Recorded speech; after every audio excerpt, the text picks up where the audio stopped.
Hello students, in today's video we are going to do some of the exercise questions together and we are going to learn how to find the least common multiple of different numbers or a pair of numbers. Okay, so let's read the question. Write the multiples for each given number below.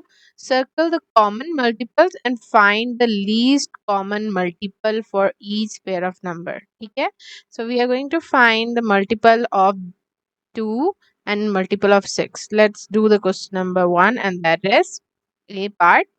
तो हम 2 के multiples यहाँ पे लिखते हैं. 2 का multiple है 2, 4, 6, 8, 10, 12, 14, 16, 18, 20, 24 and so on. इसी तरह अगर हम 6 के मल्टीपल्स लिखते हैं तो it's 6, 12, what else is the multiple of 6? It's 18, it's 24, 30, and then we have 36. alright, अब हम क्या करेंगे, हम एटलीस्ट 2 मल्टीपल्स को सर्कल कर लेते हैं and then we are gonna find the least common multiple. Least common यानी सबसे लोएस्ट कॉमन मल्टीपल फाइंड करना है हमने. तो इस वाले में मल्टीपल्स में देखते हैं, 2 वाले मल्टीपल्स में तो 6 दोनों में कॉमन है. ऑलराइट, इसी तरह हम नेक्स्ट देखेंगे तो we can find that 18 is also common in both of them. 12 is common in both of them. 24 is common. alright, इस तरह और भी नंबर्स हैं जो कॉमन है, लेकिन let's just circle the first 4 common multiples. अब हमें पता चल गया है कि ये 4 मल्टीपल्स जो हैं ये एक्चुअली कॉमन है दोनों 2 एंड 6 में. So we are gonna find the least one. सबसे स्मॉलेस्ट वन कौन सा है इसमें से, and that is 6. So we are gonna write over here that 6 is the least common multiple.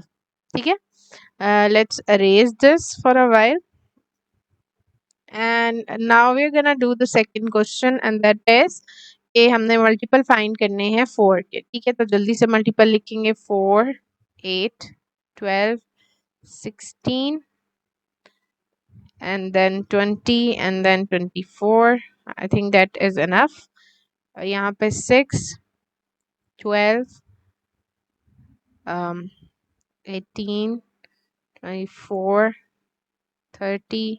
ठीक है, और ये अगर जाए तो ये 28 हो जाता है और ये हो जाता है 32, 36. ठीक है, अब हम जल्दी से इन दोनों में से कॉमन मल्टीपल्स को सर्कल कर लेते हैं. 4 में देखते हैं जी, we can find that there is 12, तो 12 दोनों में कॉमन है. इसके अलावा वी कैन सी दैट इसके अलावा और कौन सा नंबर कॉमन है, दैट इज 24 और हमने उसको सर्कल कर दिया.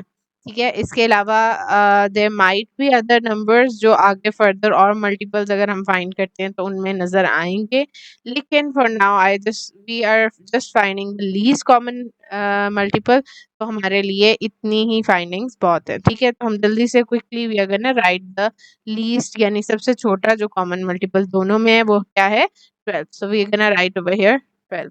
ऑलराइट, इसी तरह हम नेक्स्ट क्वेश्चन देखेंगे. अब वो है कॉमन मल्टीपल्स आपने फाइंड करने हैं और इसमें सबसे पहले आप मल्टीपल फाइंड करेंगे 5 का. तो we write over here 5, 10, 15, 20, 25, 30, 35, 40 and so on. Alright, इसी तरह 7 के जल्दी से मल्टीपल्स लिखेंगे. रिमेम्बर मल्टीपल्स में हम प्रोडक्ट्स लिखते हैं. ठीक है, जैसे हमारा अगर टेबल है तो टेबल के जो जितने भी हमारे मल्टीपल्स आते हैं हम उनको यहाँ पर 10 तक ऑलमोस्ट लिख देते हैं. ठीक है, 7 1 7, 7 2 14, 7 3 21, then 28, then 35 and then 42. ठीक है, एंड सो ऑन. लेकिन इसमें 5 और 7 का कंपैरिजन है तो इतने ज़्यादा आपको कॉमन मल्टीपल्स नहीं नज़र आएंगे. तो हम जल्दी से जो हमारे पास हैं उनको quickly we are gonna just circle them up and that is 35. Alright, so we say कि इन दोनों में लीस्ट कॉमन फैक्टर क्या है, वो है 35. So we are gonna write it over here as 35. जल्दी से नेक्स्ट क्वेश्चन को सॉल्व करते हैं and that is the multiple of 6 and 8। 6 का हमने ऑलरेडी यहाँ पे टेबल लिखा हुआ है and we are gonna just quickly note it down. ठीक है, 6 के मल्टीपल्स लिख देंगे हम यहाँ पे, इस तरह 8 के लिखेंगे। 8 1 ज़ा 8, 8 2 ज़ा 16, 8 3 ज़ा 24, 8 4 ज़ा 8 5 ज़ा 40, 8 6 ज़ा 48। ठीक है, और इधर अगर हम इसको और फर्दर आगे लेके जाते हैं 6 के मल्टीपल्स को, तो 36 एंड देन 42, राइट, और फिर यहाँ पे 48 भी आता है।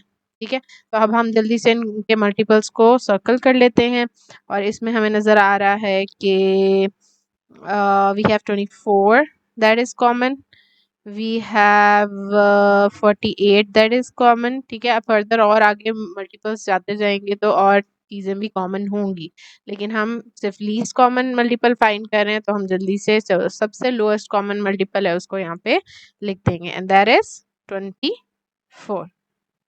So this is how you guys can find different multiples of a pair of numbers, and then you can compare them together to find the least common multiple. I hope you guys understand this, and I'm going to give you some assignments to further practice these kinds of questions. See you guys in the next video.